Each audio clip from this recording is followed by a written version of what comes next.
Hello, everybody. My name is Elijah Montalvan, and I'm here with my partner, Mason Gonzales. and we will be going over in this podcast the evolution of rap during the decades. When was rap founded? Rap started to be created in the 1970s in New York. DJs would begin to isolate percussion of funk, soul, and disco songs and started extending them.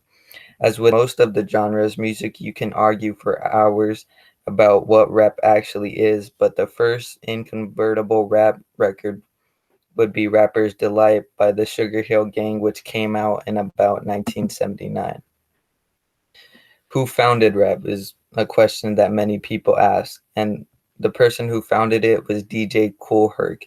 He is widely credited with kicking off the genre of rap. His back to school parties in the 1970s were an incubator of his burgeoning idea, where he used his two record turnables to create loops, playing the same beat over again and extending the instrumental portion of the song. I actually think it's pretty crazy that they played loops over and over again to Yeah, it's make pretty music. interesting. Another question that most people ask is, when did rap get popular? Most people didn't really know about rap until like the late 1980s. Rap would get popular around the same time that it was founded, which was during the 1979s. And it was actually starting to get known around there, like a lot in New York and in the Bronx is where he would create all these shows and parties and stuff. How did rap evolve is some questions that most people as today, and with the decline of disco in the early 1980s, rap became a new form of expression. Rap arose from musical experimentation with rhyming. Rhythmic speech rap was a departure from disco. Shirley Ann Williams refers to the development as rap as anto-disco, and style mean reproduction. Music in the 80s. Some famous songs in the 80s include the Breaks. It is an album released by Curtis Blows. He is the first rapper to appear on a national television, which is pretty interesting to me because just being on TV at that time early on in life.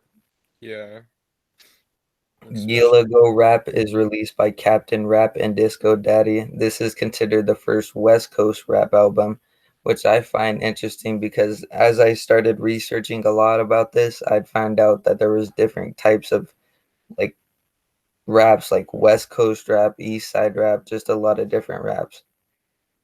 And another thing is Ice-T releases the song Cold Winter Madness and Body Rock Killers. These are considered some of the earliest West Coast rap songs in gangsta rap genre. Some more songs that were released in the more rap songs that were released in the 80s were Roxanne by UTFO. It goes on to become one of the most popular rap songs of all time and spawns more than 2 dozen response songs, including Roxanne You're Through, The Real Roxanne, Roxanne's Mother, and most notably Roxanne's Revenge by 13-year-old Roxanne Shante, which I find cool because just being able to create so many songs about a song that was created in the 80s, I just find that interesting because there's just so many like newer Roxanne's. Yeah, Ice-T's second album, Power, becomes the first rap album to carry the parental advisory warning label. And I find that interesting because I know a lot of rappers nowadays who always have that on their like album or on their single, and I just find that cool because I've always wondered where that came from. I never really knew that it was invented way in the 80s. In the 80s, the Grammy Committee announces that rap will be given its own official Grammy category. This news is bittersweet, however, after it's announced that the presentation will not be televised. As a result of many prominent rappers, including Salt and Peppa, Public Enemy, DJ Jazzy Jeff, and the Fresh Prince, Ice-T, and more, hosted a boycott the Grammys party on MTV the night of the podcast. DJ Jazzy Jeff and the Fresh Prince go on to win that award. Rap started evolving in the 80s to more of a gangsta rap with lyrics that were often misogynistic or that are glamorized violence and drug dealing. Later, like people who would sing these or rap these would be Diddy, Snoop Dogg, Jay-Z, Outkast, Eminem, Kanye West, Lil Wayne, and plenty more. At the end of the 80s, MTV Raps makes its debut with host Fab Five Freddy. For the first time, the entire country has a platform to watch the latest music videos by all of the top rap artists in 1989. As you know, the 80s started to bring in gangster rap. This will continue on for a long time in the 90s. Somewhat like this, but thinking more about how they feel. Some of the most famous songs of the 90s includes Nas' The World Is Yours, Warren G, Regulator, Wu-Tang Clan, Cream, Dirty Bastard, uh, Shimmy Shimmy, and other songs. As the years go by, there are more songs about having a good day, like the song It Was a Good Day by Ice Cube. This is talking about how his life is going right and not like the past when he had a bad life. What they are trying to say, they're trying to say how they grew up and how their hardship are all the hardships in their life and what was going on in their life. I think the start of gangster rap was because back in the day in the 80s they were drug dealing and gang banging, and this is the main cause of rap. Yeah, like they had to survive for what they were doing. Yeah, I think that's interesting because I haven't been there, but I know people that have, and it's pretty cool to see them bounce back with the part of rap that could take them far in life instead of holding them back into Yeah, the. and also like change their life in a way. Yeah, I see what you mean. People they loved. They were talking about how they did wrong to the people they loved, like the song "Dear Mama" by Tupac. This is a song talking about his mama, not wanting his life to change. He wouldn't have his life any other way without her.